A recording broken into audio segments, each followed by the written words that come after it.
Hi, welcome to the 22nd episode of Parent Driven Development. My name is Allison McMillan, and I'm here with my friend Kay Wu. Hi, I'm Kay Wu, and I'm here today with my friend Jess. Hey, I'm Jess, and I'm here today with my friend Mandy. Hi, I'm Mandy, and I'm here with everyone. And today, we're going to be talking about single parenting. I have the most experience with it. Jess is also a single parent, and I know Allison grew up in a single parent household, but I feel like it's an important topic to cover because single parenting is hard. Yeah, I feel like the world is full of single parents now, especially as our culture moves to where like divorce and other things that create single parent households is more common. I think it's just a part of where we are in the world. It's so much more normal, but at the same time, it's not. I get a fair amount of judgment. Sometimes I feel ostracized when I go to events at school or, sports outings, things like that. I don't know if it's because they're judging me necessarily or if they just don't know what to say. Yeah, I feel that too. I understand what you mean. It's hard to say where it's coming from, but I think it, while it is common, it's still, I think, stigmatized.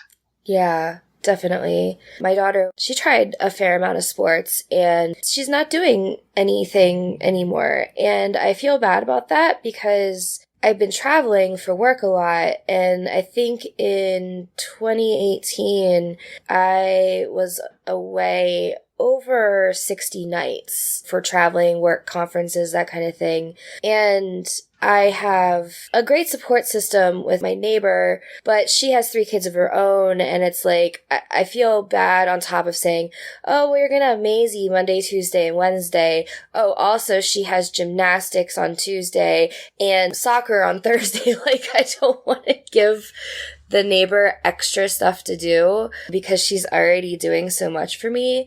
But when I was doing the sports thing, yeah, it was very rare that parents would just even talk to me or say hi. And I'm not sure if that's because other parents already knew each other or I don't know. It was kind of awkward and weird.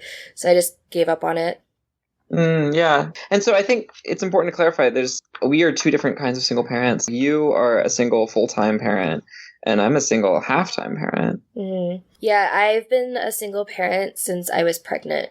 Unfortunately, my daughter does not know her father at all. I have full custody. He signed off all of his rights.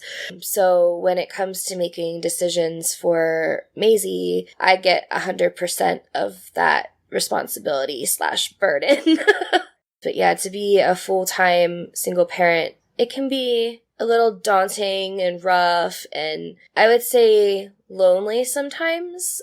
I would love to kind of be in a space where I was able to co-parent because, a lot of times, like, I miss out on things being an adult. Like, if my friends are like, oh, we're going out on Saturday night, and I'm like, oh, I can't. I can't be like, oh, well, it's so-and-so's weekend, so yeah, I can do something this Saturday. We talked about in a previous episode using spousal points when you're away. I feel like I use neighbor points. And to be like, hey, Joanne, on top of you watching her every time I'm away, when I'm home, I'm also going to go out. So I try when I'm at home to be mom. And I see more of other cities than I see of my hometown.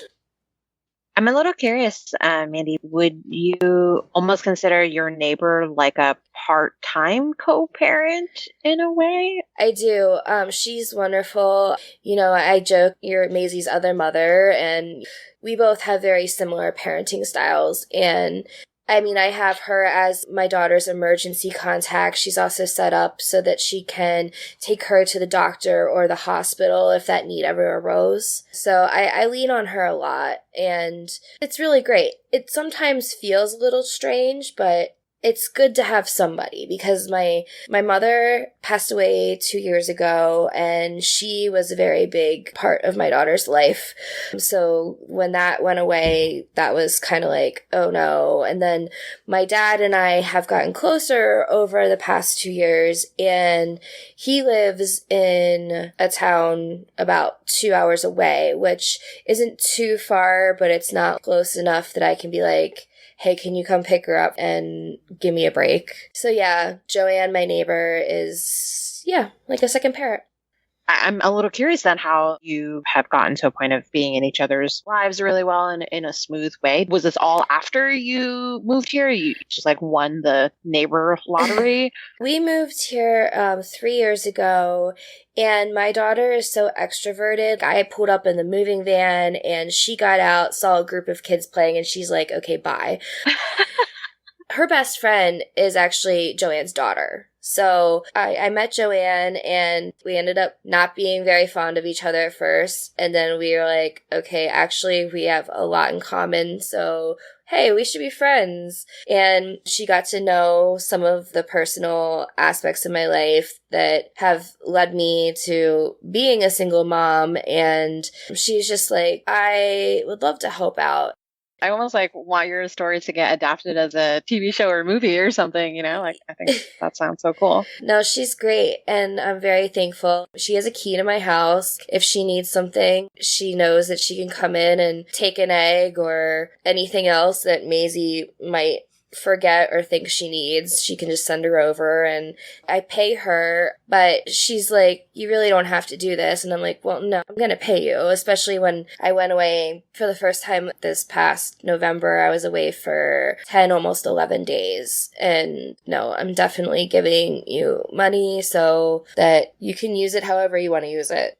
Yeah, I think the idea of building your village today is really important. I mean, even I don't know, whether you're a single parent or a single full-time parent or a single part-time parent, it's so much more difficult these days, I think, to meet your neighbors, to know who you can rely on, to figure out who periodically my partner will travel. That's as close to I come to single parenting. But if the kids are sick during that time, I know which of my neighbors I can text to like come over and hold the baby quickly or just be a helping pair of hands. And so I think that idea for both of you, if you feel like you have a village or like beyond just your neighbor, like people to rely on, and how you've gone about sort of building that.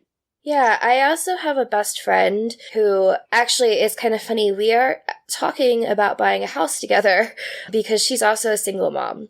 But she works a regular 9 to 5, so she's Joanne's backup. For instance, the one day Joanne was running late to pick Maisie up from a thing, and the school was calling me, and I'm across the country in California, and I'm like, oh my God, I don't know what to do. But like, I was like, okay, calm down. If anything, I will call Julia, and Julia will leave work. She will go get Maisie. Everything will be fine. So I have that backup. And then, I mean, my dad, of course, like, even though he's 2 hours away, he would drop anything he had to come fix whatever he had to fix or intervene.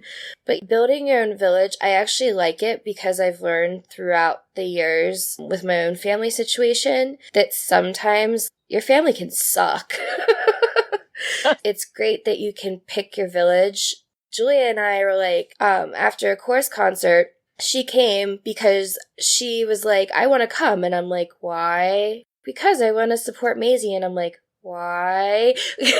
And I think it's important to note, she is the ultimate soccer mom. She lives and dies for that crap. And when I say crap, okay, I hate it. I don't want to go watch kids play soccer. I get so angry. I get angry at the politics. I get angry about the rules and how there's no physical aspect. And she loves that. And I'm like, okay, so you want to come. So afterwards, I was like, well, do you want to come in for a glass of wine afterwards? And she's like, sure. So one glass of wine kind of turned into like 3. And then finally she's like, I should probably go pick up Avery and go home. And I'm like, why don't we just get a house together? We've been friends since 3rd grade, and we could be doing this every night. And instead of you going home, like, you could go to your quarter of the house. And she looked at me, and then all of a sudden she's, oh my God, we should totally do that. So It's still just a very far, faint idea, but we're talking about it. And I think it's really interesting in the way of kind of a modern family situation where, no, me and Julia wouldn't be married. We're together. We're not a couple. We'd probably be dating. So one night she'd be like, okay, I'm going out with such and such. Can you watch the kids? Yep, I've got it. Saturday night's my night. It would just be convenient. Maisie can't do activities because I'm not home. And if I'm not going to be home 2 days out of the month and I'm paying for 4 days, what's the point? So she would be able to take Maisie to those things. And it would just kind of, like I said, a modern family situation. I'm not sure how well received that would be in my small town of Pennsylvania. But to be honest, I don't really care. I think people understand friends helping out, and living together is just a thing you don't really have to talk about, I guess. Yeah. Well, also, and like, she's like the ultimate soccer mom, but she can't cook or clean to save her life. So, like, that's where I would come in, and like, I'd have dinner on the table for her every night. You're just sharing responsibility. Exactly. That's right. But yeah, we would still date other people, which is also like a really fun but awkward thing to navigate when you're a single parent. So my son's on vacation with his other mom in Utah right now, and so I'm like video chatting with him now and then. And my girlfriend is staying with me for a little bit since the house is free. Mm-hmm. And so she's like walking around in the background of the video while I'm talking to Quinn. And he's like, oh, is that my girlfriend's name? And I was like, oh yeah, see? Pointing at her. And my ex is on the call, and she's like, wait, he knows who that is? I was like, oh. I mean, he's seen pictures of her, and he's like, who's that? And so I've been like, oh yeah, that's, my girlfriend.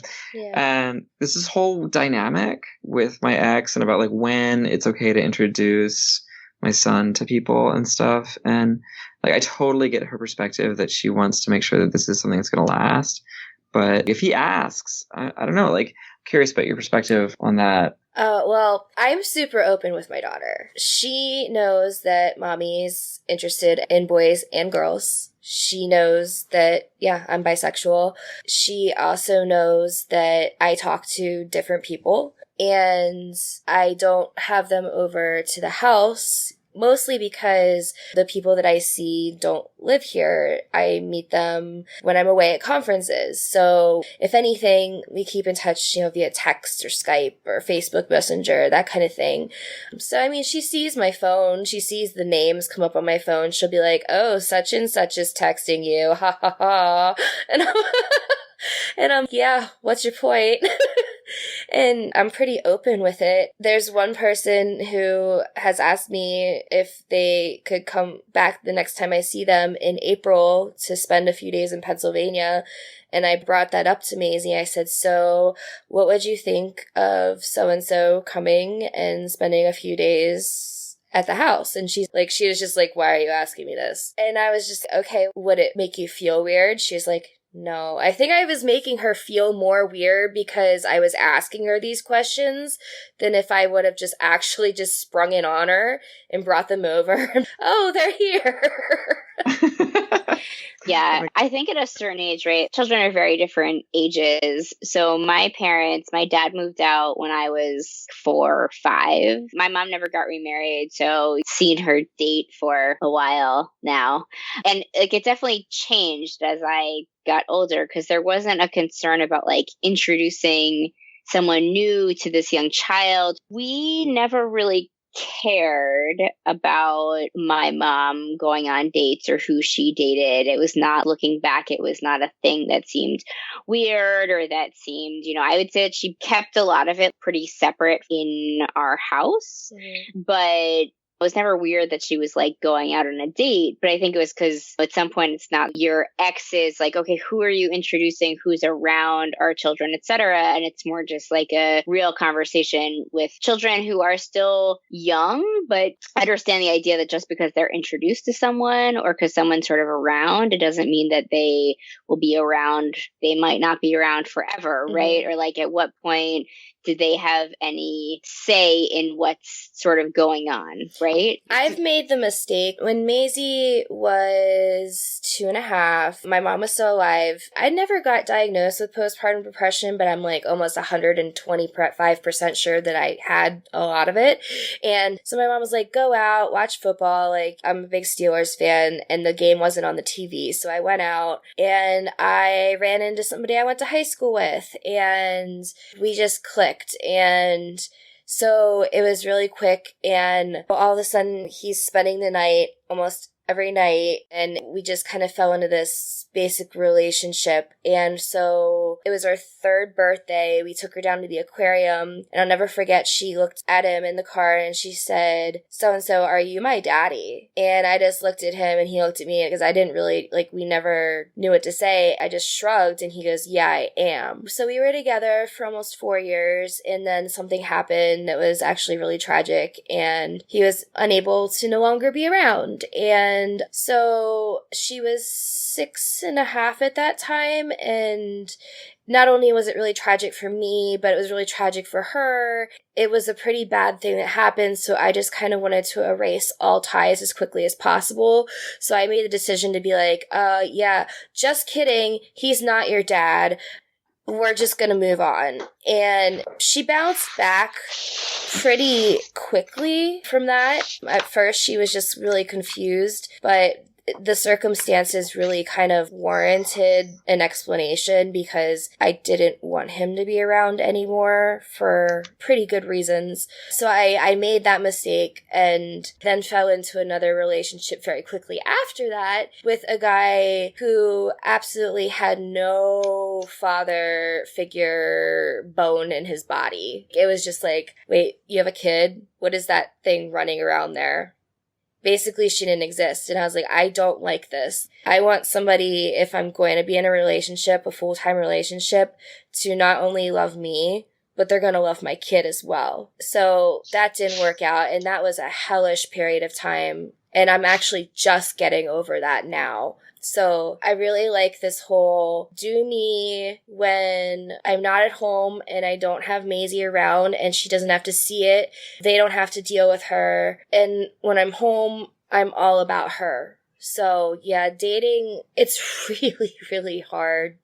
Because do you want the person that you're dating to be like, oh, well, I think you should do it this way? It's like, back off, buddy. You're not her dad.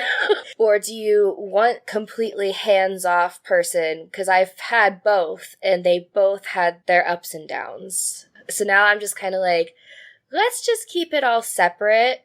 Like I said, the person who might come spend a few days in the next few months, I think that there are clear expectations there, and it's just basically like a friend's going to be staying with mommy. Yeah, that makes sense. Allison, did you meet the people that your mom was dating very often? Yeah, I mean, this was before the day and age of apps and whatever. So she was part of single groups, and they would get together, and once or twice they got together at our house, and it was, okay, kids, it will be adult time in the family room. So, we're going to be having like adult conversation, and you're not allowed downstairs. But she had like single groups, and she had a couple of more serious boyfriends throughout the years. I would say we probably didn't meet them at the beginning, but after they had been on a handful of dates or whatever, we met them, especially as we got older. It was funny, actually. I will say that as we got older, I felt I especially got a little bit more protective. And if my mom was going out on a date, I would be like, well, what's his story? Is he picking you up? I would like to talk to him when he picks you up. Oh, I love that. Especially as I got into high school, I need to know where she's going to be. Like, what restaurant are you guys going to? What time will you be bringing her home? Again, like sort of before the time of cell phones and whatnot. As I got older, I definitely also got more protective about who she was seeing and what their story was. And, they got a little bit of the third degree when they came to the door, which they probably weren't expecting from like a small woman. Yeah. It's high school, like whatever, child. I could see Maisie doing this too. I really could. Did you ever get attached to anyone, Allison? Anyone she was dating? No, I think that my parents had a really tough divorce, and my dad cheated on my mom and then left and basically had a whole new family and sort of cut a lot of his ties to our family. And we never got attached to anyone. I didn't get attached to anyone because of what happened with my dad. Well, even if they're actually your biological father, that like sort of doesn't mean anything anyway. They still might not be around long term. Whoever this person is that's not my dad, there's some emotional separation for me there. But I think that we mostly encouraged my mom to date and to see people because, we really wanted her to find it's tough to be a single parent. There's a lot of decision fatigue. There were 3 of us. When my dad left, we were 2, 5, and 8, which is pretty young and like sort of a lot to handle solo. Yeah. And so I think that we wanted her to meet someone and to be happy. And she never remarried. She's not seeing anyone right now. We keep encouraging now that dating online, et cetera, is a thing. We're trying to encourage that. But yeah, I mean, we never got attached, but we were always encouraging because we did really want to see her sort of find someone that she could share memories with and share decisions with and all of that sort of stuff. I think Maisie's the same way. She's very intuitive in the fact that she's like, Mom, I just want you to be happy. And I feel like when I'm text flirting or I get that Skype call, I got a little pep in my step and I feel like I'm a better mother. Like I'm much more like, okay, well, I got to talk to so-and-so, so hey, like... I think that's with anyone in any relationship. I mean, all marriages go through tough spots. I think that when your marriage is in a tough spot, you and your partner are sort of operating as sort of like roommates instead of someone that you have chosen to spend your whole life with or whatever, right? Like I'm much more patient and spontaneous and whatnot when my husband and I are in our strongest points of our relationship. So it makes sense that it's that way as well when you're sort of like, when you're dating or when you're text flirting or whatever, to just have that sort of lift you up. In terms of single parenting and like these different types of single parenting, in what ways is it more difficult and in what ways is it easier to sort of part-time single parent versus full-time single parent? Like I joke about it a lot. You all were talking about spousal points and I was like, do you know how awesome it is to be single? Is I don't have to worry about that. Also, I know there's a lot of quote unquote baby mama drama or baby daddy drama, and I get to have like 100% full authority, which I like, but sometimes I'm like, maybe it would be cool if like I had a second opinion.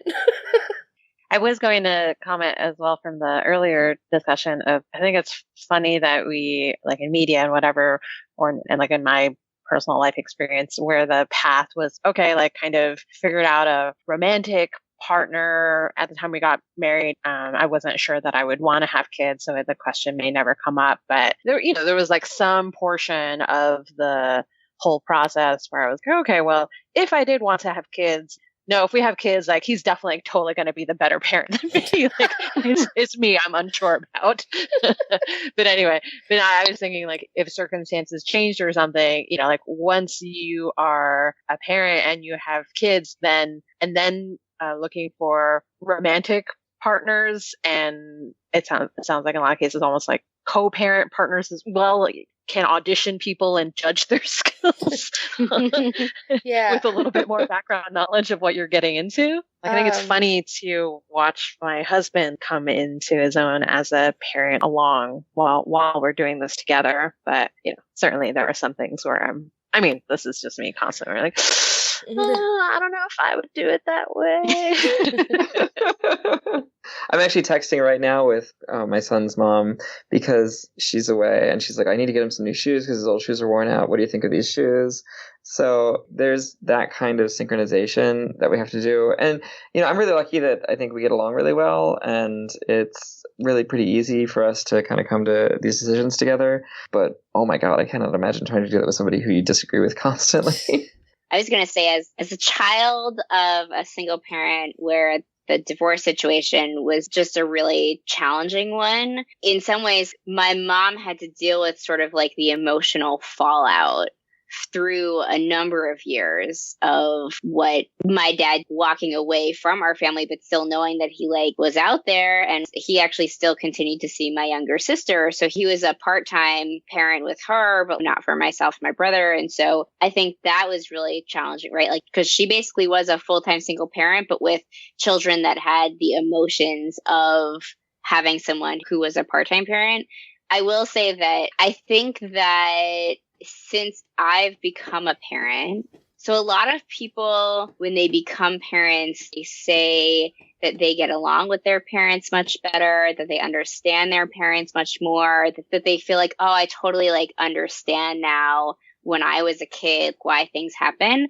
I'm actually much harder on my parents now that I've become a parent, because my dad actually, we hadn't spoken for a couple of decades. And when I had my son, he reached out and apologized and blah, blah, blah. And so we've been talking for the last couple of years, but I constantly think as a parent, I could not imagine walking away from my family in the way that you walked away from yours.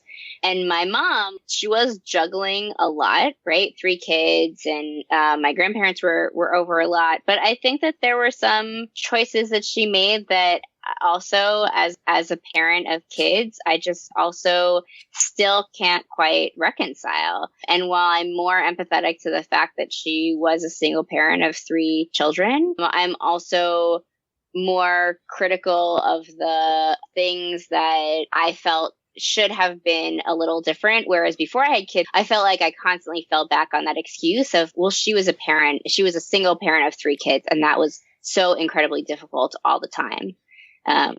I struggle with that a lot. I do get angry. I get angry that my daughter's father just basically walked away, gave us an ultimatum. He didn't like my response to his ultimatum. So he basically said, peace out. Good luck. Never talked to him since, except for when I tracked him down so that I could have him sign off his rights. Because if anything were to happen to me, a plane goes down or something, are they just going to take Maisie and give her to this person that she doesn't know? So no, I have legal documents in place where she goes to Julia. But I still struggle with feeling angry that he just kind of got to walk away from that responsibility. And there was a time before I fell into tech, I was on welfare. There were times I couldn't afford diapers. And I'm sitting there crying with a toddler thinking, oh, it must be nice to be them, just out, not giving a shit or a care in the world. And here I am struggling to feed her and put clothes on her and stuff like that. And then as Maisie grows older in school, when they do projects and they want to talk about mom and dad, are you okay? Was that hard for you? And she's like, no. She's like, I have a mom. And my mom's also my dad. And when they do Father's Day stuff at school, she makes stuff for my dad, her grandpa. She's 9 now, almost 10. Is she going to want to reach out someday and find this person that helped make her? And at some point, if you want to, you are more than welcome to do that. But I think it'll hurt me a little bit. And I don't know quite how I'll deal with it. I just know that it's her right. And if she wants to do that, that's her decision, and I'll support it. I'm not going to make her feel bad about it. I'm not going to say, no, if you go find him, don't talk to me. Yeah, I'll just have to cross that bridge when we come to it. But there's a lot of hurt, and I think I've let a lot of the anger go, but sometimes it still kind of crops up there. It's still in my heart. Yeah, I have to say, like, after I've had my son, I cannot even begin to imagine how anybody could leave a child. It's just, I think I have a lot less tolerance for that story when I hear it these days. And I think it's interesting how that's so true. I have other thoughts as well about the reconsidering your own childhood after you become a parent. Maybe that we could totally do an episode on that someday. And for the record, I'm totally on the, oh my goodness, how could you abandon a child side of things. But I did also want to just share for those who might be listening that, like, I do have the thought cross my mind sometimes, in the moment of, I just want to quit sometimes. Oh, yes. Just like, Oh, yeah. So I just wanted to say that part in case anyone's feeling alone in that, or they're feeling intense guilt or shame that like Totally Oh my gosh. normal to have that. Oh no, thought process I still, have so. those thoughts. Okay. Sometimes I'm like, Julia's got the will. I'm just gonna get on a plane to Vegas. Bye. I can't handle this anymore. I quit. I don't want to be a mom.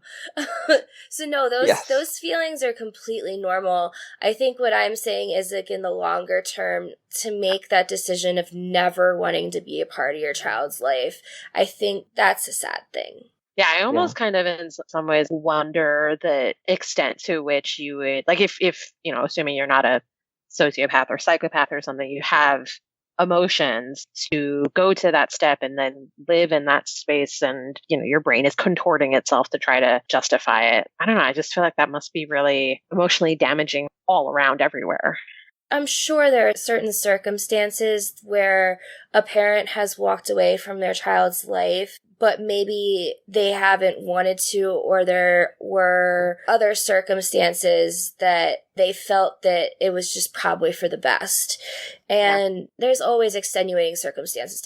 I do want to say, if you are a parent and you don't see your child, or for whatever reason, I'm not saying that anyone's a bad person. I'm not even saying that Maisie's father's a bad person. It didn't work out, and there's reasons. There's things that I probably could have reacted to better. There's things that he definitely could have presented better, but it is what it is.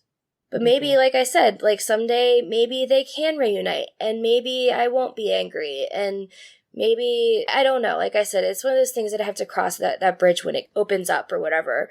But no, I've pretty much let the disappointment, the annoyance of having to do it all on my own, to figure it out, how I'm going to buy formula, how I'm going to find diapers, how I'm going to afford preschool or daycare, the fact that I get no child support, or I've let that go for the most part. But it is normal if you are a single parent, you've always been, or you're just now becoming a single parent, to have those feelings of anger and confusion and disappointment. And it's almost like mourning a loss of a death. Mm-hmm. I was thinking about that. There must be, kind of grief for there is what might have been. Exactly. Oh yeah, absolutely. Yeah. Just like the situation you're in, and what you might be in the future, just like all the things that it's not too. There's lots of emotions involved, and none of them are wrong, as long as my first priority was always my daughter, and keeping her and sheltering her. And I never say, negative things like, oh, I'm out there and cooking and something goes wrong, and I'm like, screw your father. Like, I never do that. Like, he had nothing to do with what just happened, but I'm just angry, so this is all his fault, and because he's not around, and God, I do this to my husband when he is there. But I never talk bad about him. And like I said, she's 10 and she doesn't know the full unabridged story of why things are the way they are. But I've never spoken badly about him. I've just said it's what he chose.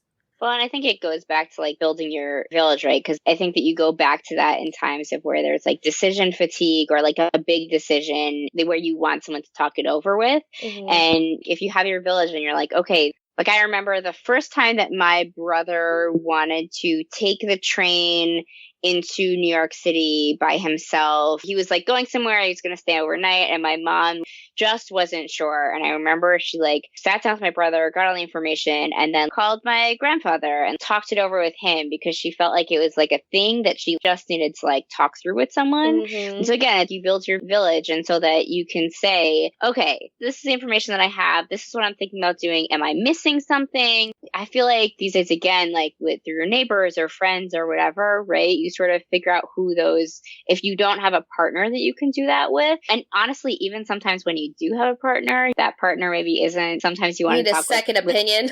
Right? Like, they're just like not as engaged as you want them to be on the topic or whatever, right? So it's like finding people that you can sort of have those conversations with. This is a decision. I need to talk with someone else about it, even if it's just rubber ducking, talking out everything out loud. Having parenting mentors, mm-hmm. I mean, I still remain flabbergasted that you can go to the hospital and then they just let you go home with this infant. Like, that's just, I don't know. It is the greatest disconnect between the impact of what I might do and how badly it could go wrong and the complete lack of qualification and skills. Is that why they put me on Xanax before I went home? You need to calm down before we let you take this child home. I actually really love that idea of like, it's like pair parenting almost. Yeah. Yeah. When you're a single parent, you still want to pair parent, right? Yeah, I do a lot of that with my dad. I'm starting to have a really great relationship with my stepmom, so I can ask her to, like I said, my best friend since 3rd grade. We're both like very free spirited, so it's like, are we doing the right thing here? Or do we need somebody to rein us back in because we're like, oh yes, let the children go. It's cool. You got a second opinion. It's fine. Yeah. Right? So that's when I call my dad and I'm like, okay, so me and Julia think that this is okay. And he's like, no, that's not okay. I was going to say, speaking as a child who more than once had ice cream for dinner, I'm sure it's fine. Yeah, I've done that. I did have a question I wanted to put out there. I feel like we've touched on this in a few areas, but my question is basically, what could others do or stop doing that are things that come up often as pet peeves or... Yeah, where's your partner? Yeah. I mean, if you see a parent sitting alone at any kind of function, just why don't you go say hey? Yeah, that's definitely a note I make it from the sports situation, to go over and talk to people and not make it be both awkward and exclusionary. Well, I mean, like maybe not like the first time, but if you're noticing that a parent is always by themselves over and over and over again, because it could just be like a one-time thing, or maybe the partner has to work or whatever, but still, being a single parent or not, like if you see somebody constantly sitting by themselves, chances are they'd want you to come up and say, hey, what's up? How are you? Which one's your kid? Oh, I just saw them do that really cool thing. And then like, if it comes up, then someone says, well, I'm a single parent, don't ask for their life story right off the bat. Well, why? Why doesn't Maisie know her father? Well, stranger that I just met 5 seconds ago, you're not my therapist or a close friend or family member, so I'm not going to get into that with you. Yeah, those are 2 things that happen to me a lot. Or, well, how do you do this? How do you find time? Well, I just probably like you. Yeah, sometimes I feel like I work twice as hard because I'm on a single parent income and I don't have a partner making a certain percentage to make my life easier. But yeah, tucking money with strangers is also kind of weird when they're just like, oh, well, how do you afford these lessons? Well, I work hard. How do you afford them? I know. But yeah, I've had that happen. I'm like, single parent, you're asking me how I can afford things. Oh, you probably think I'm a mom who just sits on child support, don't you? I see what you're doing here. Which is also really sucky of people to assume that a single parent is just living off of some child support somewhere. Because in my case, I don't get any. I think also, like, it's a good opportunity to like just remind ourselves that it's really important just always to be kind and to be patient with everybody you meet, because you never know what their circumstances are, and you never know what people are going through. So it's a nice reminder.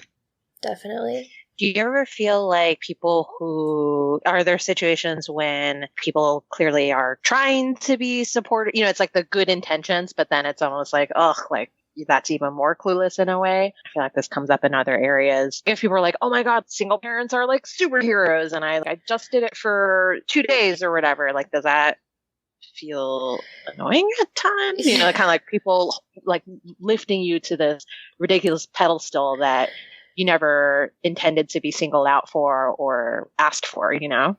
Yeah, I mean, it's nice to get that, oh, wow, go you. Like, that must be really hard. And the acknowledgement is nice. But no, I mean, we're just like everyone else. You just find different ways to manage your time and cope. And they might not be what society deems as normal coping mechanism, but like the hours I work and my sleep schedule, I've talked about in previous episodes, they're very not normal by society standards, but it helps me cope. It keeps me alive, which in turn keeps my daughter alive. So that's how I justify it. But a general reminder that assuming you are entitled to an explanation of other people who have different setups and choices than you, you demanding to know that information is just beyond the pale rude. Yeah. I think that goes with anything in general, not just single parenting. Mm-hmm. There's some areas where it does seem like people just forget any manners they've ever learned ever. Yeah. Assumption. Yeah. They always say, when you assume, you make an ass out of you and me. So That's right. Just stop doing that. Just don't assume. Yeah. So we are going to go into Genius and Fail. This is the time of the podcast where we talk about something that we did or that occurred in the last couple of weeks that either was a genius, a really amazing moment where we shine brightly as parents, or fail where something did not turn out quite as expected and where we feel like our parenting was maybe not quite up to snuff. So, Mandy, you're going to kick us off? My little sweet darling of a child, she texted my dad, her grandpa, without me knowing, and said, "Grandpa, will you take me Christmas shopping for mommy?" So he texts me and he's like, "When can I take Maisie Christmas shopping?" I was like, "What are you talking about?" And he's like, "Oh, she didn't ask you?" And I was like, "No." So she was like totally trying to keep this kind of a secret so that I didn't know that she asked so that she could go get me Christmas presents. She mentioned me not having presents under the tree, and I've bought some things for myself that I'm going to wrap and pretend they're from Santa because she still lovingly believes in him at this point. But I just thought it was really sweet that she took it upon herself to think about that and care. Oh, I love that. That's really Awesome. sweet.